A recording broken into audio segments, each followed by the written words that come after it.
And as usual, please do make sure you put your name in the chat so that I know that you joined us today. This will be your last attendance point since I'm just putting us on the honor system. Well, it'll be in your quiz, so you'll have to um, watch those last lectures to understand the quiz. So I'm not too worried about that, but this will be your last attendance. So please make sure you put your name in the chat so I can take care of you.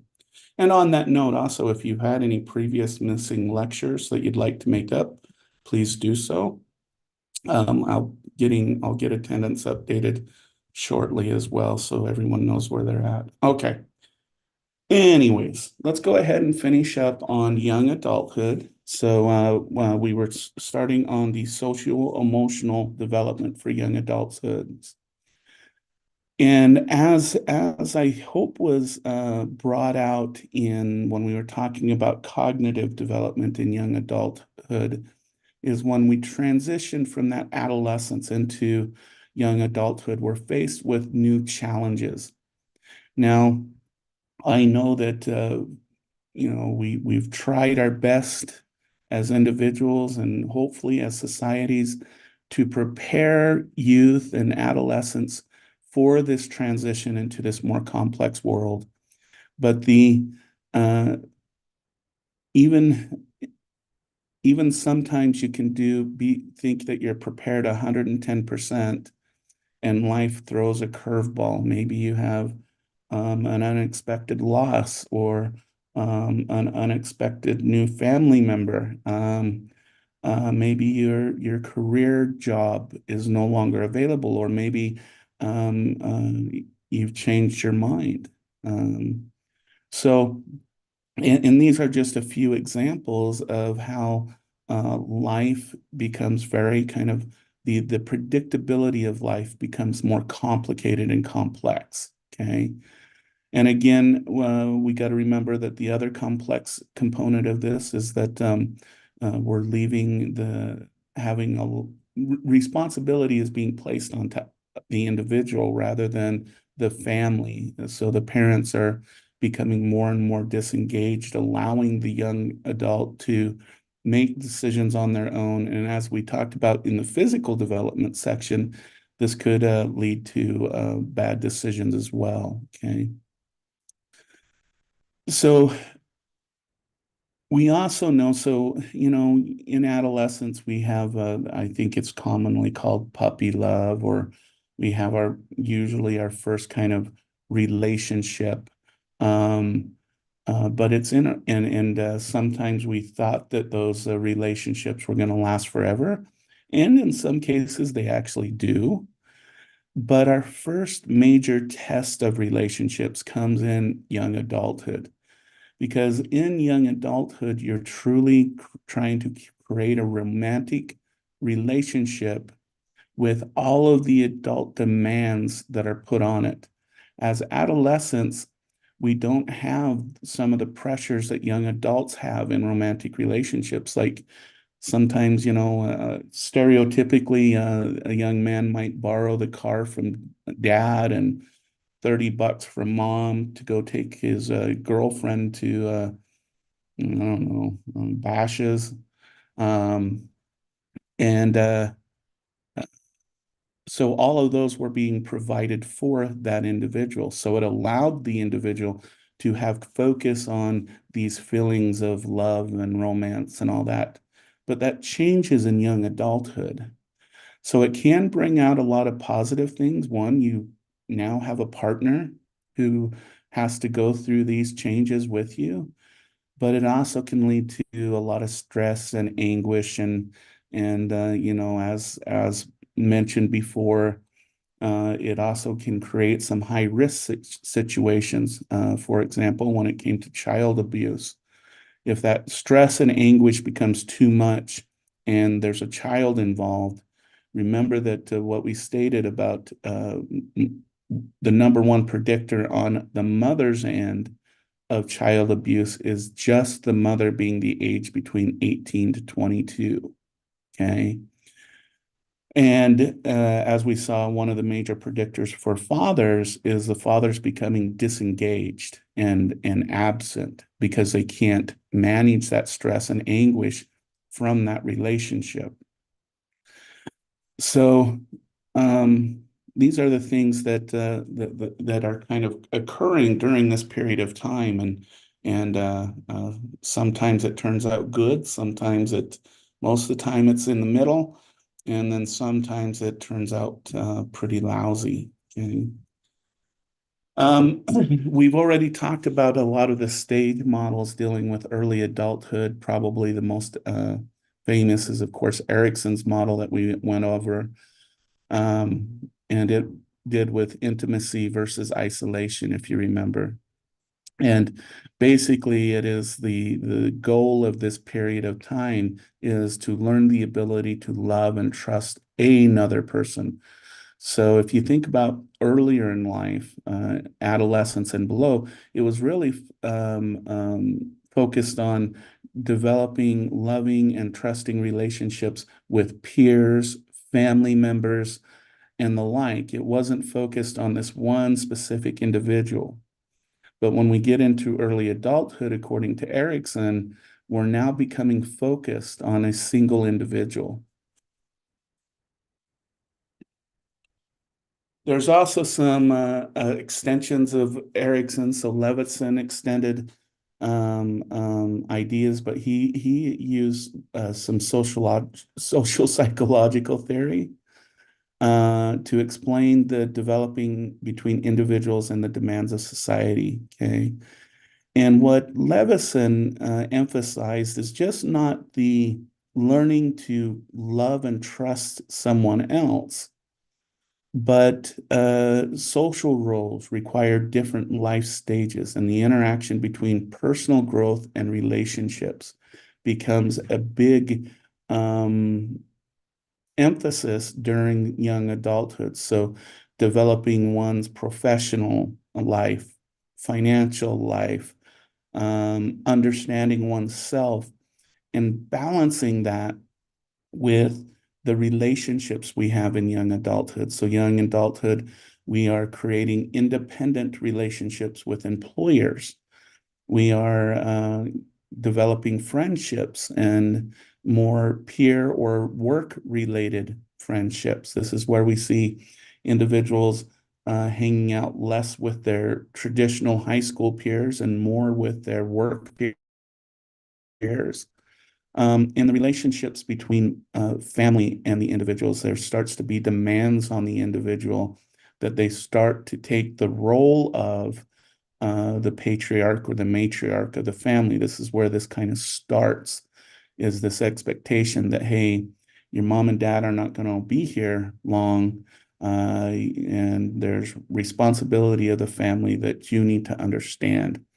And that really, again, is dependent upon the culture that the individual is, and those are largely culturally based demands that are put on the individual.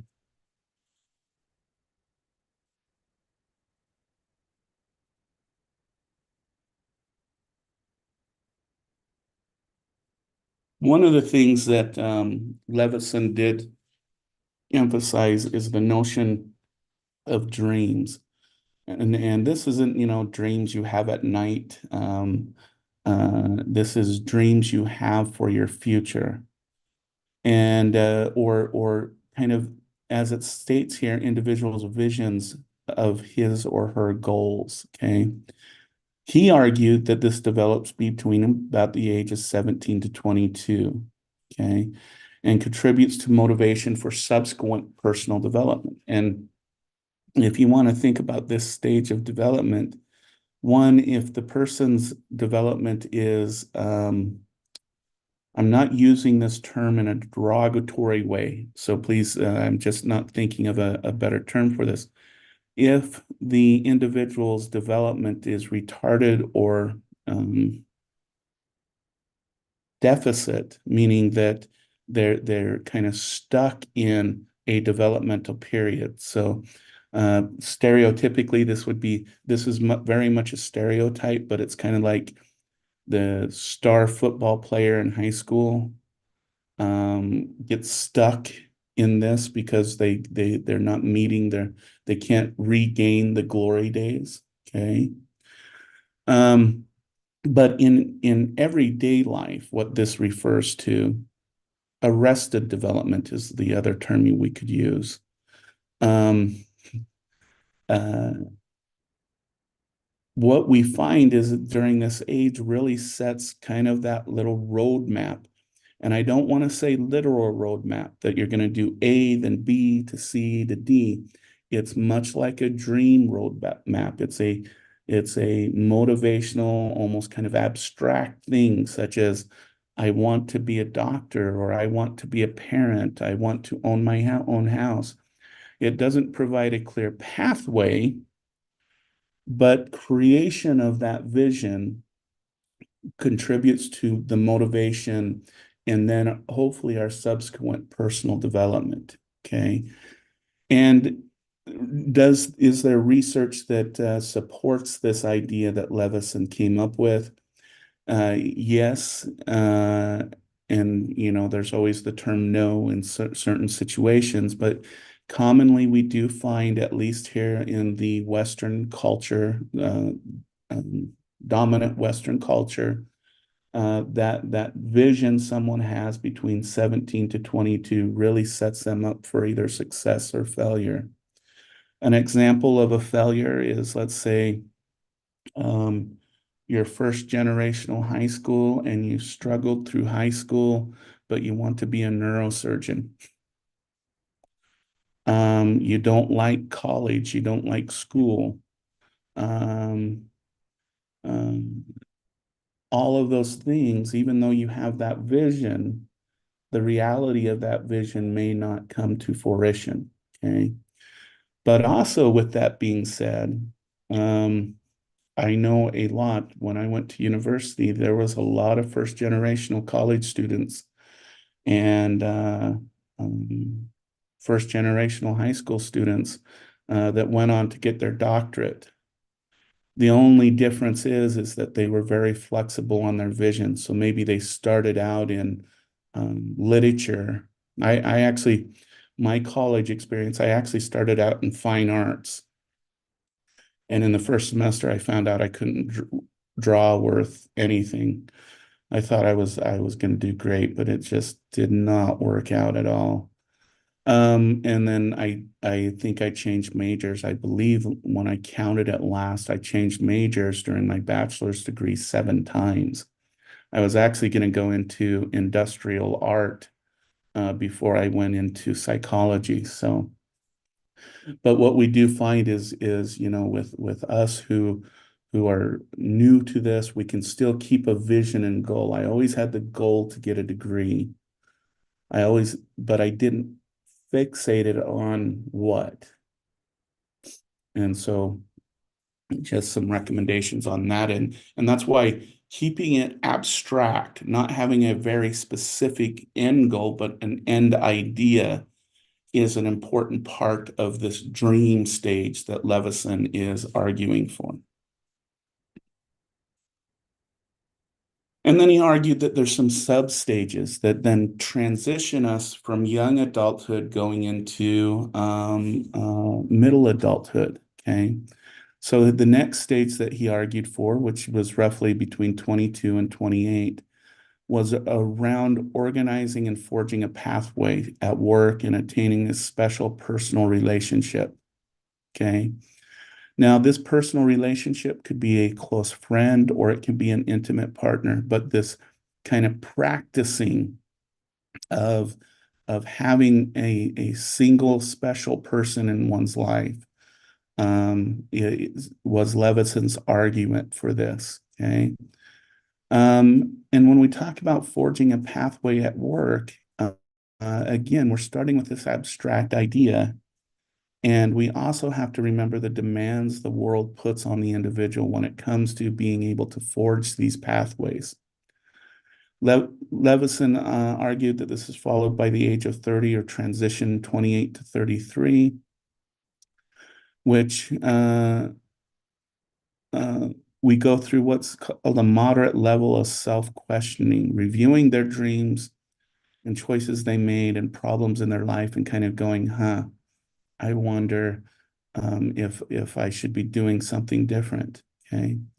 I think this can be really recognized here at Tonawthon Community College because the average age for our student here at TOCC is 33. So you can kind of see this self-evaluation and going, am I really achieving my dreams, or is there something else that I should be doing? And so you go through this kind of exploration phase. And you can definitely kind of see it to speak out statistically here at TOCC. The rest of the decade, so 33 to 40, is what they call the settled down period. And this is where people usually find their niche and consolidate their professional and domestic roles, um, and basically get their lives in orders. And I'll state this, getting their lives in order is not always a positive thing. Sometimes, well, depending on how you view it, I should say that. Because what we see between the age of 33 and 40 is turnover rates at work increase and divorce rates increase at this age group. Okay. So this need to consolidate and understand one's own domestic roles isn't always this positive, me and my wife figure out how to do it, and we're gonna do great, and everything's gonna be wonderful. No, sometimes this means what you're doing is correcting, if you want to put it this way, correcting those things that uh, um, need correcting. So changing intimate relationships if necessary, going and doing job exploration as an example. But the goal is for this age is to become and find one's kind of niche in the world. Okay. Now, when we get to middle adulthood, we'll see a similar phase to this. So this isn't the end of the story. You don't find your niche by 40 and then you stick to it till you meet your demise. We will see a similar stage when we get to middle adulthood. Okay.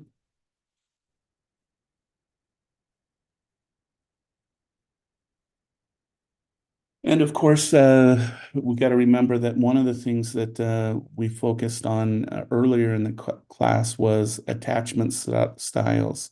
Okay. And both Erickson and Levinson, if you remember, base this intimacy on personal identity and the need for closeness with others. We're social beings. We're aimed towards finding someone, and we find that these relationships we're trying to develop are very much similar to the ones between the caregiver and an infancy. Okay, there's a lot of similarities between these two stages, albeit an infant is completely dependent upon their caregiver. And what I'm meaning is intimate adults seek out that similar kind of secure emotional attachment with one other person, where they can build trust, where they can build emotional understanding and those types of things. So keep that in mind. I know a lot of women have told me they feel like when they get married, they have another child, but that's not the point being tried to be made right here. Okay. Um, and then some social psychologists have argued that the types of attachment we form as adults can be classified using Ainsworth's thing about secure, anxious, ambivalent, and avoidant. I want to see if this slide explains it. But we got to put it in a different context, right? We have to put this in a not a caregiver child context, but two intimate lovers context. So secure relationships in adulthood are comfortable and rewarding, trust their partners, feel confident of his or her commitment to both him and her, or her and him. Um, and this is very much similar to the intimacy continuum of Erikson on that intimate level. Okay. Anxious and ambivalent lovers experience uncertainty in their relationship. Sometimes they fret their partner does not love them enough and might leave. And they may respond to this anxiety by putting pressure on the partner, running the risk of causing a very outcome they fear. This anxious and ambivalent is a person. Um, well, I know an individual who recently got divorced because his partner would kind of meet this category because she was constantly asking, you don't love me anymore. You don't love me anymore. And you must be cheating on me. You must be looking into other relationships. You must. And I'll tell you, there was no evidence anywhere that this young man was doing any of those things. But eventually, even though how much he loved her, it pushed him away, and he had to leave that relationship because of the constant anxiety he had about, what is she going to say tonight? Um, I don't know if I did anything wrong. And so the individual starts to question themselves and leads to leaving of the relationship. And I would also say this can go the other direction with men feeling insecure about their spouse's intentions, as you would say. Avoidance lovers find getting close to each other uncomfortable, find difficult to trust each other, and are reluctant to commit themselves fully to a relationship. Um, and this one is one of those kind of, if we want to think of that other continuum, when we were talking about Erikson, that psychological isolation kind of individual. This avoidant person is this individual that they've grown up not trusting, and so they're reluctant to commit themselves fully. Okay.